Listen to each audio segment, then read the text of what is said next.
Agahinda ni kose, umubabaro ni mwinshi, kubona icyo tuvuga biragoye, nta byishimo na bike, amarira ni yose mu maso yacu, amarira ni yose mu nshuti zacu, amarira ni yose mu bavandimwe bacu, nta byishimo na mba, nta munezero na mba. Umuvandimwe Ineza Byiringiro Aloys Tresor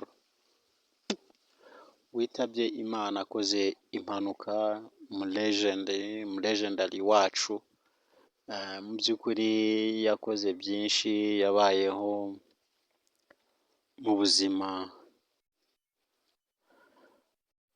rusange, yaba ubwacu, yaba n'ubwe, ubw'inshuti ze ndetse n'umuryango we muri rusange. Yari inshuti ya bose, yari inshuti nziza, yari umuvandimwe mwiza, ndizera ntashidikanya neza ko mu nshuti ze cyangwa se mu bavandimwe be cyangwa se mu bantu abo ari bo bose bahuye nawe, nizera ntashidikanya ko yari umuntu mwiza w'intangarugero muri bo. Uwo ari we wese watekerezaga kuba yatanga urugero rwiza, ndatekereza ko yari imboni y'icyiza mu maso yabo. Umuvandimwe rero twarakuranye,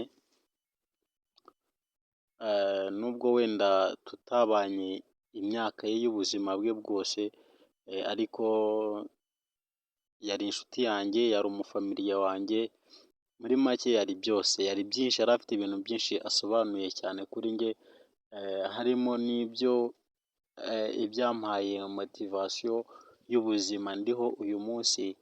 Hari itafari rikomeye cyane yashyize ku buzima bwanjye kugera uyu munsi. Umuvandimwe Tresor yize JS Gitebe, ariko ndizera ko yaba abanyeshuri yiganye nabo, abarimu bamwigishije, ndatekereza ko bamuzi nk'umunyeshuri mwiza, umwe mu banyeshuri abarimu bakubwira ko yuzuzaga conduite. Mu by'ukuri yari umunyeshuri, umwana w'imico myiza, umwana mwiza ku babyeyi, umwana mwiza ku nshuti, umwana mwiza ku bavandimwe, umwana mwiza ku bantu bose. Wenda ntihabura abamuvuga nabi cyangwa se bamwumva nabi cyangwa se bafite ukundi kuntu babibona, kubera ko nta muntu ukundwa na bose, ariko mu mutima wanjye ntago mpabanya nawo ko umuvandimwe Tresor Ineza yari umuntu mwiza, yari umuntu w'umugwaneza cyane. Uyu Tresor twiganye mu ishuri rya siporo, mu ishuri ryigishaga karate na taekwondo, twari dufite umwarimu bitaga Willy, niwe wagerageje kuba yatwigisha njye nawe muri iryo shuri rya karate. Mu by'ukuri ntabwo twiga karate kugira ngo tuzarwane cyangwa se ngo tuzagire gute, ahubwo bwari uburyo bwo gukora siporo nyine kugira ngo ubuzima bwacu burusheho kugenda neza.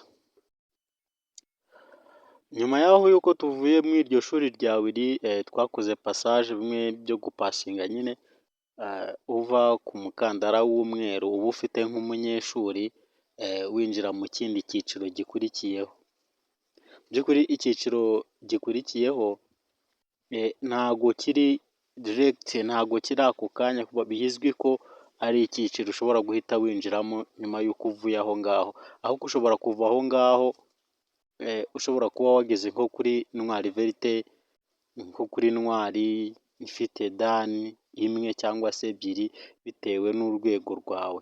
Birashoboka ko wakora passage bwa mbere, ukaba wazana sentire noire ifite dani, sibyo?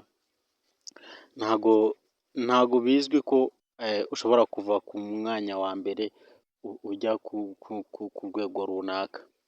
Rero njye nawe twarakoze dukora passage ku mwarimu witwaga Jackson ndetse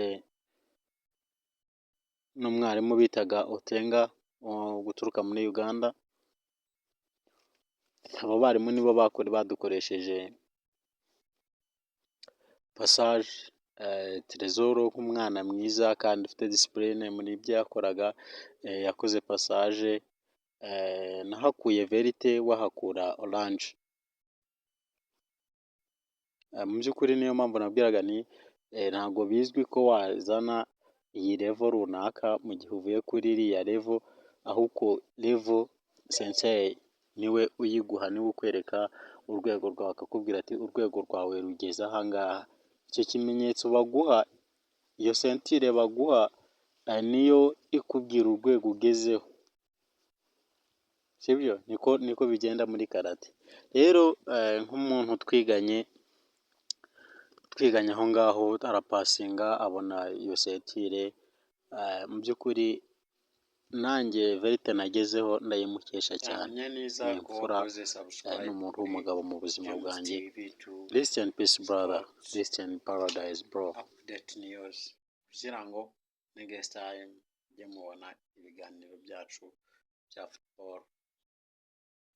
Make sure. Hasta la vista, bye bye.